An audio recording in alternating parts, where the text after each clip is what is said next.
नमस्कार, मैं अमित कश्यप और आप देख रहे हैं हंगामा टाइम्स। तमाम उत्तर प्रदेश की बड़ी खबरों को देखने के लिए अब वन स्टॉप हंगामा टाइम्स को सब्सक्राइब करें, बेल आइकन दबा लें ताकि सबसे पहले ताज़ा अपडेट पहुंचे आपके पास। सर, आने वाले नववर्ष को किस तरह से देख रही है हिंदू आर्मी, क्या संदेश क्या कहना चाहिए? देखिए, ये चाहे 31 दिसंबर हो या 1 जनवरी हो या 25 दिसंबर हो, मैं ये समझता हूं कि क्या किसी मदरसे में किसी बच्चे को सेंटा क्लॉज बना के और डांस कराया गया, ये बताइए मुझे। हमारी ये सनातन संस्कृति सतयुग, कलयुग, त्रेतायुग, द्वापर युग से चली आ रही है। लाखों वर्षों की हमारी परंपरा और संस्कृति है।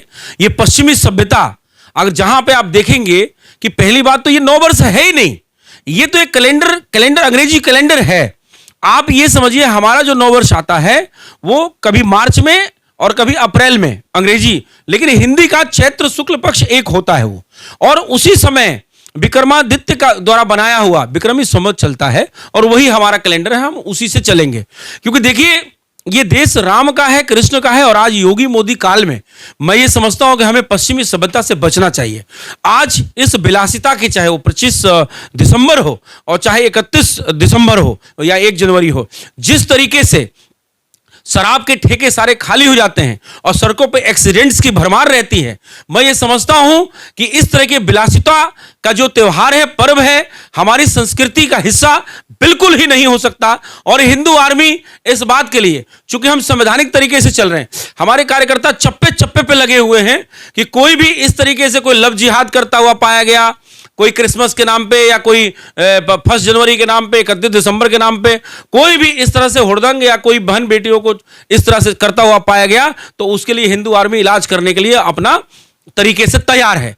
अब मैं आपके चैनल के माध्यम से या इस प्रेस वार्ता के माध्यम से ये बात कहना चाहता हूं भारतवर्ष को कि किसी भी हालत में ये जो पश्चिमी सभ्यता के ये जो त्योहार हैं, ये हमारे संस्कृति के हिस्सा नहीं है। तो कृपया करके आप कोई भी अपने बच्चों को भी बताएं कि ये शराब, दारू और जिस तरीके से भक्षण होता है और रात में लोग एक्सीडेंट्स होते हैं, इन सब चीज़ों से बचना है। अपना त्यौहार मनाएं जब चिड़िया चहचहाती है, जब नेचर चेंज होता है, जब प्राकृत बताता है कि हाँ आज से 9 वर्ष चालू हो रहा है। आज ठंडे के ठिठुरन में लोग मर रहे हैं, लोगों के पास कंबल नहीं है, इतनी ज़्यादा दिक्कत है, लोग बीमार पड़ रहे हैं, ऐसा कैसे हो सकता है? तो ये प्राकृतिक नहीं है, ये जो है ईसाई धर्म द्वारा या ये बनाया हुआ एक कैलेंडर है अंग्रेजों द्वारा। इस कैलेंडर को कैलेंडर दिवस के रूप में आप एक मान सकते हैं कि ठीक है भाई, इससे हमारी कार्य पद्धति है। चूंकि योगी मोदी राज रहा, जिस तरह से श्रीमद् भागवत गीता और रामचरितमानस सिलेबस में एनसीईआरटी में डाला जा रहा है, तो मैं समझता हूं कि हमारा हिंदी कैलेंडर ही यहां चलेगा। लेकिन अभी तत्काल ये नहीं हो सकता, तब तक आप सिर्फ कैलेंडर के रूप में इसको मान सकते हैं। लेकिन उसमें भी आप खरीदारी करें तो गीता प्रेस की दिन दैनिक खरीदारी करें, मात्र 2, 4, 5 रुपए, 10 रुपए की है और बहुत बेहतर है। आपका सारा उसमें सनातन संस्कृति और पद्धति को बताया गया है।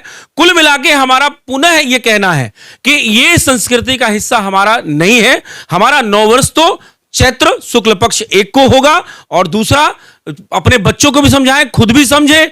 बड़े बड़े वरिष्ठ लोग हैं, इसको अपना 9 वर्ष बिल्कुल कहने की आवश्यकता नहीं है, अपने स्वयं को गाली देने की आवश्यकता नहीं है। इस निवेदन के साथ कि इस बात पे पुनः विचार करें कि सिर्फ सनातन को ही टारगेट किया जाता है। मदरसों में पढ़ने वाले बच्चे कभी भी सेंटा क्लॉज नहीं बनते हैं और वो अपने मजहब से खिलवाड़ नहीं करते हैं। तो सिर्फ सनातन मानने वाले हिंदू धर्म के बच्चों को ही क्यों सेंटा क्लॉज बनाया जाता है, और इस तरीके से पश्चिमी सभ्यता का ये 31 एंड 1 जनवरी और ऑल दिस थिंग क्यों समझाया जाता है? तो ये चीज से बचना है, बच्चों को भी समझाना है, और यही हिंदू आर्मी का निवेदन है। और जो एक बात यह है कि जितने भी मनचले हैं या जितने भी जिहादी हैं जो लव जिहाद कर रहे हैं ऐसे मौकों पे, वो भी सावधान रहे, क्योंकि हिंदू आर्मी की जो सर्विलांस है वो पूरी तरीके से अलर्ट है इस मौके पे।